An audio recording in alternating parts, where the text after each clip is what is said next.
நம்ம ரொம்ப ஞானமாக இருக்கிறோம் நம்ம நினைக்கக்கூடாது.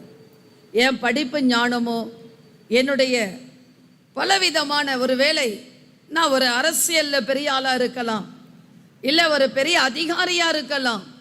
இந்த பவரெல்லாம் சில நேரத்தில் எல்லாமே ஆஃப் ஆகிடும்.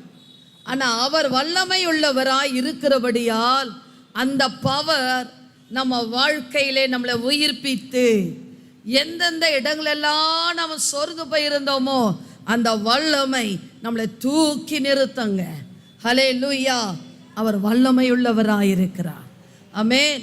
வேதத்திலே லூக்கா 1:49 மரியாள் சொல்லுகிறாங்க, வல்லமையுடையவர் மகிமையானவைகளை எனக்கு செய்தார் என்று.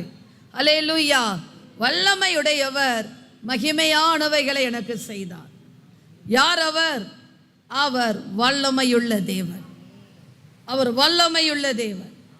ஏசாயா 9:6 நமக்கொரு பாலகன் பிறந்தார், நமக்கொரு குமாரன் கொடுக்கப்பட்டார், கர்த்தத்துவம் அவர் தோளின் மேல் இருக்கும்.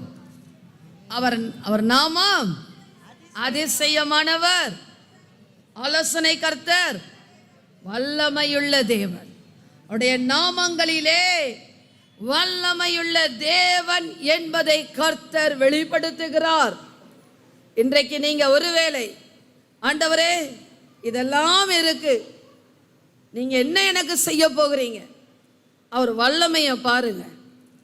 அவர் எப்படிப்பட்ட தேவன்? அவர் பவர்ஃபுல்லான காட். அவர் வல்லமையில் தேவன்.